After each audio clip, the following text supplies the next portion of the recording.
Olá, meus queridos, a paz do Senhor Jesus, tudo bem com vocês? Eu venho por meio desse vídeo responder a pergunta de um dos meus alunos, o irmão Samuel. O irmão Samuel, ele faz uma pergunta aqui, né? E eu venho com todo prazer responder essa pergunta e postar esse vídeo no meu canal, que é o STA, Seminário Teológico Aprender, e pedir já para vocês que curtam, dê o seu joinha e façam parte aí desse canal, vocês irão ser ricamente abençoados, tá bom? Bom, para começar, a pergunta que ele me faz é o seguinte: essas campanhas de orações que nós estamos vendo por aí nas igrejas, elas são bíblicas ou elas são puramente ideias humanas? E aí a minha resposta é o seguinte: depende da campanha. Depende da campanha. Porque existem campanhas bíblicas, campanhas que a Bíblia nos dá respaldo, né? E existem campanhas que são antibíblicas, né? Campanhas que não afirmam, não nos dá respaldo nenhum. E para iniciar essa resposta, eu quero já desde já apontar aí, mostrar aí biblicamente as campanhas que realmente têm apoio e respaldo bíblico, certo? Vamos aos textos bíblicos para nós identificarmos essas campanhas. A palavra de Deus nos diz lá em Esdras, capítulo 8, abra aí sua Bíblia aí, Esdras, capítulo 8. Esdras, capítulo número 8, versículo 21, diz o seguinte: olha só. Então apregoei ali um jejum junto ao rio Ava, para nos humilharmos diante da face de Deus, de nosso Deus, para lhe pedirmos caminho direito para nós e para os nossos filhos e para toda a nossa fazenda. Bom, essa oração aqui, certo? Que o homem de Deus, Esdras, ele começa, ele apregoa, né? Ele convoca todo o povo para fazer essa oração, esse jejum. É uma oração que, dentro do contexto, porque eles estavam se deslocando, né, da cidade de Ava, né, até Jerusalém, porque o templo já estava pronto, já estava construído o templo de Jerusalém, e eles precisavam se deslocar desse lugar até o templo em Jerusalém. E era um trecho muito perigoso,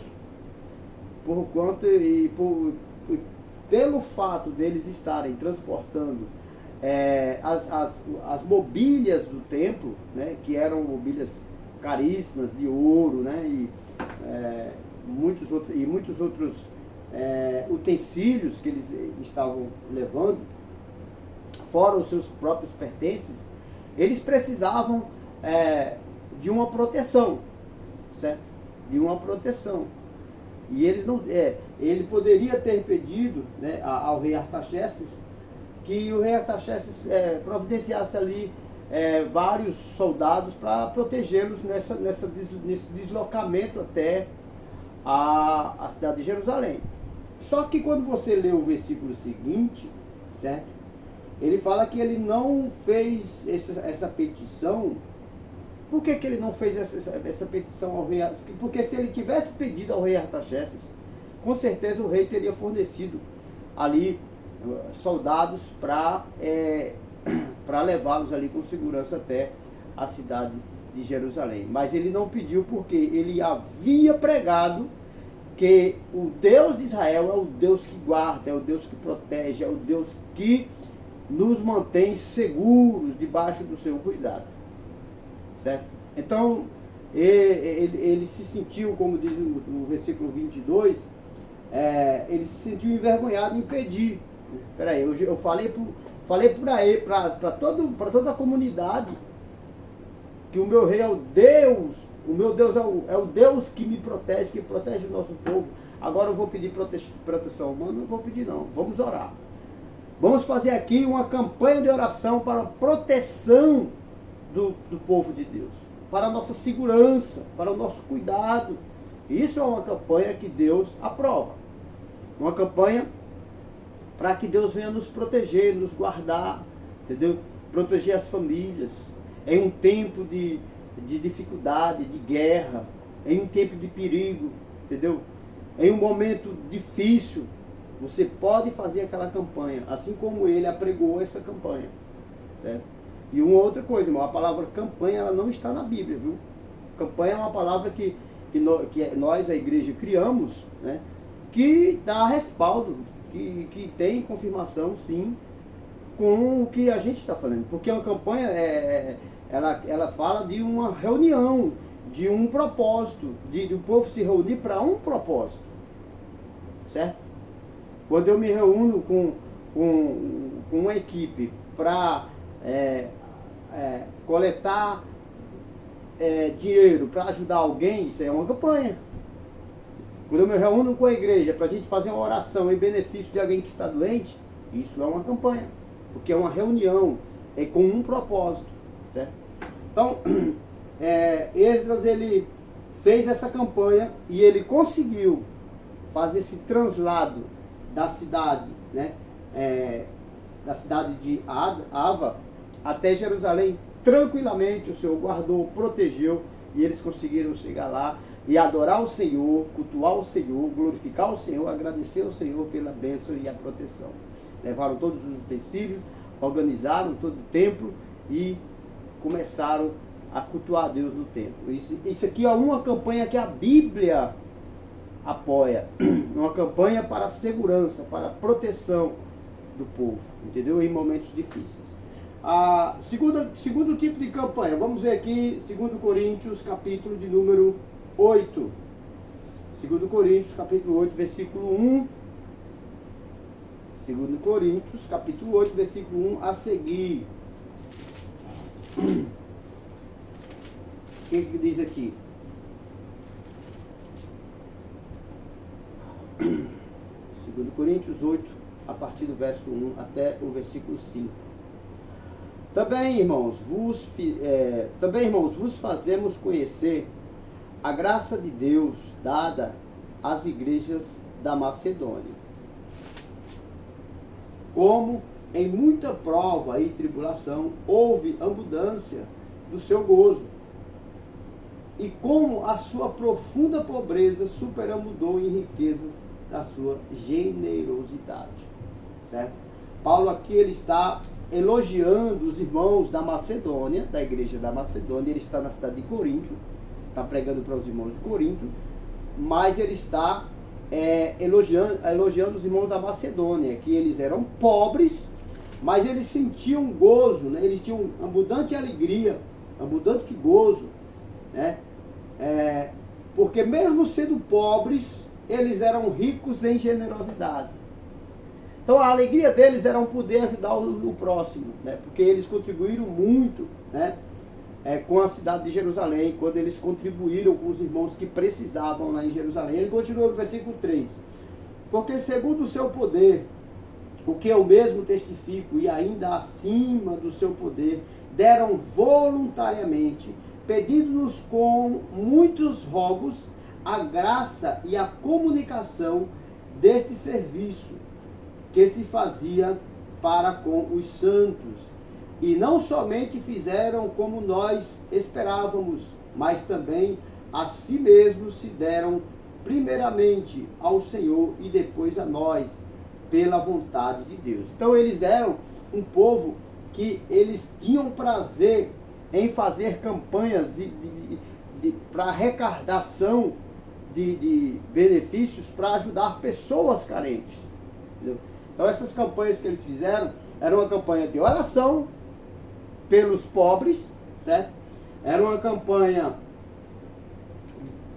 para arrecadar recursos também para os pobres, e Deus, ele está nesse negócio, certo? Em primeiro lugar, Esdras faz aí uma campanha pedindo para que Deus interceda e guarde pedindo para que o povo interceda, né? E clame ao Senhor para que o Senhor envie proteção para eles no transcurso de Ava até Jerusalém. Paulo, ele elogia os irmãos de Tessalônica, né? Perdão, da Macedônia, que ajudaram os irmãos lá em Jerusalém, tanto numa campanha em oração, intercedendo por eles, para que Deus guardasse, para que Deus desse a eles suprimentos, para que eles pudessem superar os momentos difíceis, né, em que eles estavam passando, e ainda enviaram recurso para que eles pudessem, através desses recursos, superar as dificuldades, né, e passar por esse período difícil. Então, vemos aí duas campanhas maravilhosas, né, que a Bíblia nos dá apoio. Terceira campanha, Esther, capítulo 4, verso 16. Esther 4, 16. Vamos ver o que é que fala lá. Livro de Esther, 4, 16. Diz assim, ó: vai, ajunta todos os judeus que se acharem em Suzã, e jejuai por mim, e não comais nem bebais por 3 dias, né? Nem de dia nem de noite, e eu e as minhas moças também assim jejuaremos. Assim irei ter com o rei, ainda que não é segundo a lei, e perecendo, perecerei. Para nós entendermos isso aqui, né? A rainha Esther, que era casada com o rei Assuero, descobriu que o segundo ministro, né, da Babilônia, que era Amã, aliás, o primeiro ministro, que o nome dele é Amã, ele havia efetuado um levante contra a nação de Israel. Israel estava em risco de ser exterminado. E aí, Esther precisa falar com Assuero, porque nesse período existia uma lei. Assuero era o rei da Babilônia, mas até mesmo a esposa dele, para falar com ele, tinha que pedir autorização. Se por acaso ela fosse ter com ele sem pedir uma autorização, né, e ele não levantasse o cetro, né, porque quando o rei levantava o cetro de ouro, era como se ele estivesse dizendo: pode vir, porque eu vou te ouvir. Se ele não levantasse o cetro, ela poderia ser morta. Qualquer pessoa que fosse até o rei, sem autorização, se o rei não levantasse o cetro, essa pessoa poderia ser morta. Por isso que ela fala assim, ó: e assim irei ter com o rei, ainda que não seja ainda que não é segundo a lei. Porque ela foi sem pedir autorização. Entendeu? Aí ela disse: e perecendo pereço. Ela quer dizer o seguinte: de qualquer forma eu vou, dentro da lei ou não sendo dentro da lei. Se for de eu morrer, eu morro, mas eu vou proteger meu povo. Só que antes de ir, nós vamos, aqui começa o versículo, nós vamos nos ajuntar, todos nós, e vamos fazer, né? E vamos fazer um jejum de 3 dias, e oração, jejum e oração. Vai ser uma campanha de 3 dias, para que nós possamos interceder, para que Deus possa quebrantar o coração do rei. E na hora que ele me ver, ele levantar o cetro e me receber e me ouvir.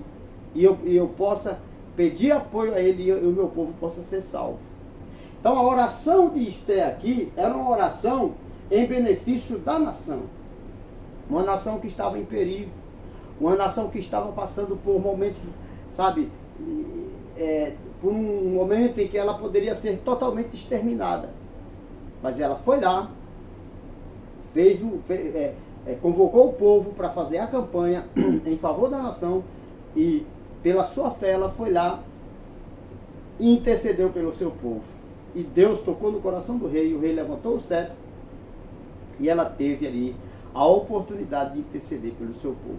Isso quer dizer, irmãos, campanha pela nação, campanha pelo povo, entendeu? Tempo de política, tempo de crise financeira, tudo isso aí é a época que nós temos que fazer campanha. tempo de doença, pandemia, epidemia. Isso é período em que a igreja tem que dobrar o joelho e clamar pela nação, pelo povo, pelo bem do povo, pelo bem da nação, para que Deus coloque na época de política pessoas que administrem a nação e que a nação não venha sofrer, entendeu? Que sejam pessoas responsáveis, que sejam pessoas tementes a Deus, que sejam pessoas que tenham responsabilidade com o povo, entendeu? E essa foi a oração dela, entendeu? Essa foi a oração dela, interceder pela segurança da nação. Então, esse tipo de campanha, ela é bíblica. Pode orar, interceder pelo povo, interceder fazer uma campanha pelo filho que está enfermo, entendeu? Fazer uma campanha por alguém que está passando por um momento de crise financeira. A pessoa tem uma família, está desempregado, falta arroz, falta feijão. Não é só ir lá, é certo que faz parte da campanha. Temos que nos juntar, reunir recursos, né? E levar lá uma cesta básica, levar lá tudo que ele precisa, né?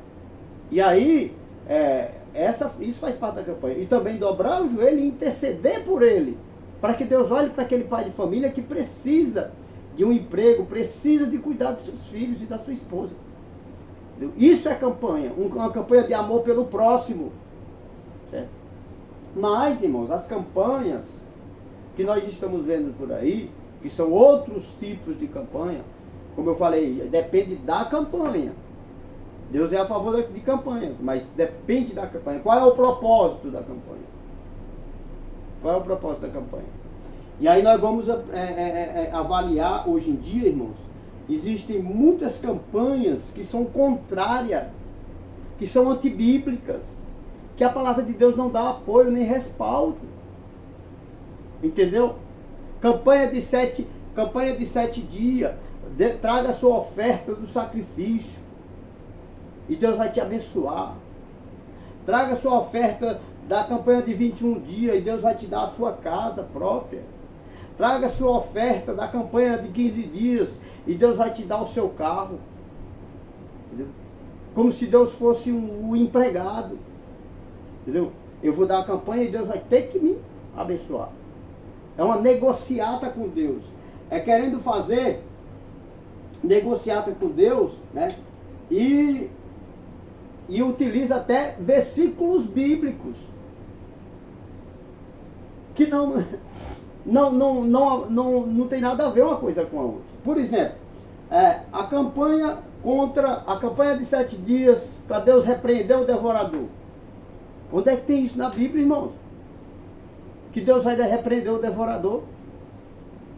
E eles utilizam, irmãos, de Malaquias, capítulo 10, capítulo 3, versículo 10 e 11. Vamos ver lá. Capítulo 3, versículo 11. Eu vou ler só o 11. Olha só. Malaquias, capítulo 3, 10 e 11. Diz assim, ó. Trazei todos os dízimos à casa do tesouro, para que haja mantimento na minha casa. Depois fazei prova de mim, diz o Senhor dos Exércitos. Se eu não abrir as janelas do céu e não derramar sobre vós uma bênção tal, que dela vos advenha uma maior abastança. Aí Deus está falando o seguinte: se eu não abrir a janela do céu e não derramar chuva, certo? Para que o legume, a semente que você semeou, nasça, entendeu? Para que a semente venha a nascer, entendeu? Você não vai produzir nada. Sou eu que derramo chuva lá do céu. É isso que Deus está dizendo. Trazei todos os dízimos da casa do tesouro, porque sou eu que mando chuva e faço o seu legume produzir. Porque nessa época aqui, irmãos, todos eram agricultores. A maioria Deus está falando com a maioria do povo que era agricultor, né? E até o pessoal que cuidava, que tinha gado. Ele só tinha gado porque Deus mandava a chuva. O gado como o quê? Capim. Certo? E aí, no versículo 11, fala assim, ó. E por causa de vós, repreenderei o devorador, para que não vos consuma o fruto da terra. Aí eles dizem, opa, esse devorador aqui é Satanás, é o diabo. Ele quer tomar seu emprego, ele quer tomar seus bens, ele quer tirar sua saúde, Esse devorador aqui é Satanás. Então vamos fazer uma campanha de 7 dias. Ele está querendo tirar tudo que é seu. Campanha contra o devorador. Irmão, vamos continuar lendo o texto? Olha só. E por causa de vós, repreenderei o devorador, para que não vos consuma o fruto da terra. O que é o fruto da terra? O arroz, o feijão, certo? O trigo, todo o legume que o agricultor plantava. Então esse devorador comia esse fruto da terra. Então que devorador é esse? O texto continua. E a vide do campo não vos será estéril, diz o Senhor dos exércitos. Perdão, irmãos, é só até aqui. Só até aqui. Repreenderei o devorador para que não vos consuma o fruto da terra. Só até aqui o texto, tá? O devorador aqui está lá em Joel, no capítulo 1, versículo 4. Né? Capítulo 1, versículo 4. Joel 1, 4. Olha só o que diz lá. Joel 1, verso 4.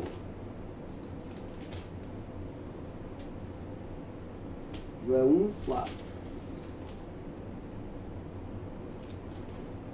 Quem é o devorador?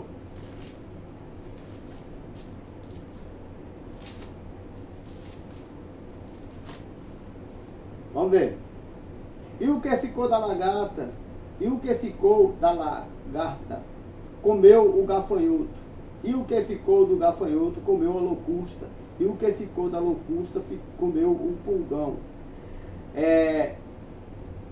O profeta aqui está falando o seguinte, que no momento em que vier o devorador comer o plantio da terra,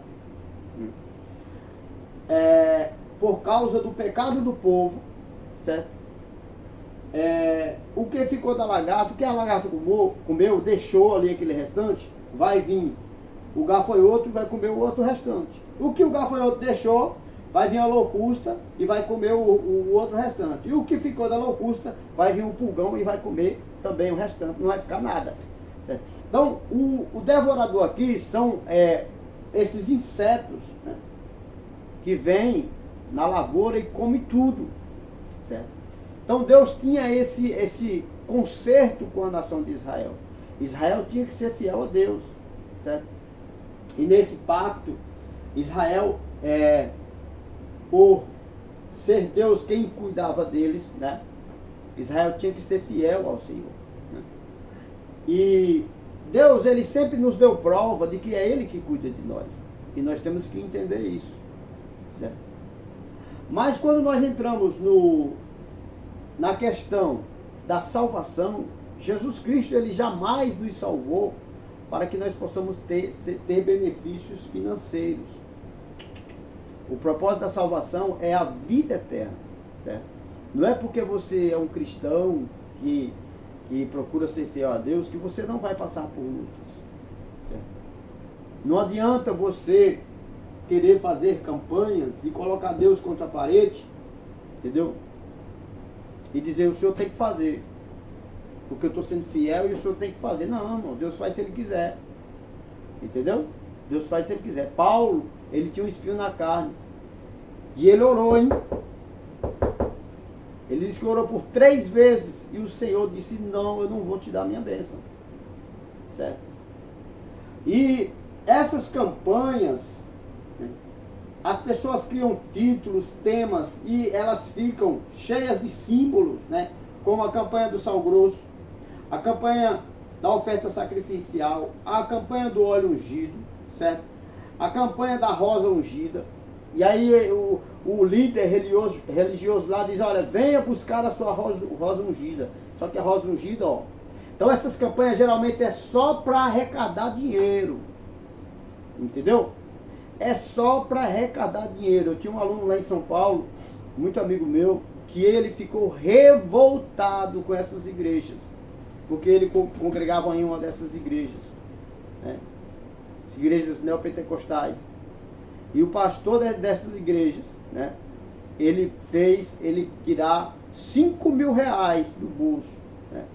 E ele ficou precisando do dinheiro e não conseguia fazer nada. Ele deu esse dinheiro achando que Deus ia tem que fazer a parte dele, né? E não aconteceu. E eu falei para ele, irmão, nós temos que ir para a Bíblia. O que tem de gente por aí se dizendo pastor, homem de Deus, mas está enganando o povo, se aproveitando sabe, da ignorância do povo, porque o povo não conhece Bíblia. Se aproveitando da ingenuidade do povo e dizendo que é Deus que está falando, quando Deus não está falando coisa nenhuma. Certo? Talvez você que está me ouvindo seja de uma dessas igrejas e não esteja nem nada satisfeito com o que eu estou dizendo. Mas deixa eu te falar, presta atenção no propósito da campanha. O propósito da campanha tem que ser em benefício de vidas, daquele que precisa. O propósito da campanha tem que ser em benefício do outro, do amor ao próximo. O propósito da campanha não tem que ser em benefício de arrecadar dinheiro e encher o bolso dos pastores, não. Isso não é campanha. Entendeu? Isso é roubalheira. Pessoas que estão se aproveitando da ignorância do povo, entendeu? Para se dar bem. Porque o povo gosta dessas coisas. O povo gosta desse negócio de profetada, de revelamento. O povo gosta dessas coisas. O povo não lê Bíblia. Entendeu? Se tiver isso na tua igreja, meu irmão, aí, bata em retirada. Sai fora. Deus não está nesse negócio. Deus não está nesse negócio. Entendeu? Ah, o envelope da campanha que você tem que dar 1.500, a campanha que você tem que dar 2.000, a campanha que você tem que dar 5.000, a campanha... Irmão, isso não existe, campanha. Entendeu? E propósito é algo particular entre você e Deus. Você dá quanto você quiser e ora o tempo que você colocou no seu coração. É particular entre você e Deus. E eles utilizam até o texto de Abraão. Que Abraão levou seu filho, entendeu? E sacrificou seu filho. Traga sua oferta e sacrifício aqui no altar. Assim como Abraão trouxe seu filho. Mas Abraão não deixou seu filho lá não. Abraão voltou com seu filho. Viu? Abraão não voltou, não deixou Isaac lá morto. Não deu Isaac como sacrifício. Abraão voltou. Sabe por quê? Porque eles estão pegando o texto de Abraão e usando uma interpretação errada. Uma falsa interpretação. Porque o texto de Abraão não fala nada sobre oferta. Não tem nada a ver com oferta. O texto de Abraão é um texto com uma analogia messiânica. Uma interpretação messiânica. Fala do Messias, Jesus de Nazaré. Entendeu? Porque quando Abraão levanta o cutelo para sacrificar o filho dele, Deus manda ele parar, porque Deus tinha providenciado um cordeiro, e o cordeiro estava lá preso, né? Com um chifre lá no mato. E Isaac não foi sacrificado. Entendeu? E Abraão, pela fé, ele foi. Mas Isaac não foi sacrificado, porque Deus já havia preparado o cordeiro. Isso fala de evangelho, salvação, vida eterna. Porque quem deveria ser sacrificado era eu e você que deveria ir para o inferno. Mas Jesus Cristo, ele morreu na cruz e foi sacrificado em meu e em teu lugar, para que nós não fôssemos para o inferno. Essa é a interpretação verdadeira daquele texto. Não tem nada a ver com campanha, nem com oferta, com nada disso. Isso é invenção de Satanás, para tentar arrancar dinheiro do povo, do bolso do povo. Porque o povo não lê Bíblia, o povo não estuda a palavra de Deus. Então um monte de gente aí que é ignorante, não entende nada de Bíblia, e estão caindo nesse engodo de Satanás. Entendeu? Dessas igrejas que ficam, que só não entendem nada de Bíblia, o pastor só prega sobre dinheiro. Se você não recebeu a tua bênção é porque você não tem fé. Se você está passando por luta é porque você não tem fé. Irmão, se passar por luta for falta de fé, os homens mais incrédulos da Bíblia é o apóstolo Paulo, Pedro, os primeiros, João, todos eles morreram e sofreram. Paulo foi decapitado, Pedro foi morto, pendurado de cabeça para baixo de uma cruz. Se sofrer for falta de fé, eles foram os homens mais incrédulos, entendeu? Da Bíblia Sagrada. Entendeu? Então, que nós possamos pedir graça a Deus, sabedoria a Deus e ter intimidade com essa palavra. Para que nós não sejamos enganados, sabe? Com essas superstições que estão inventando por aí, de óleo ungido, sabe? De rosa ungido, de sal ungido. Só o sangue do Cordeiro para ter misericórdia em nossas vidas. Essas igrejas aí que se levantaram aí, pregando essas mentiras, entendeu? O que a Bíblia nos ensina para a gente fazer na igreja é a oferta voluntária para a obra de Deus e o dízimo, como está descrito na Bíblia Sagrada, Mateus 23, 23. Entendeu?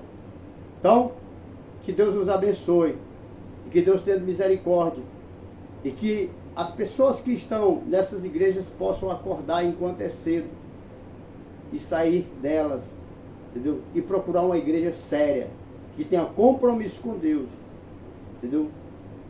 Que tenha amor ao Evangelho e amor às vidas, e que faça campanha por vidas, no propósito de beneficiar vidas que precisam de salvação, precisam de cura, de libertação, entendeu?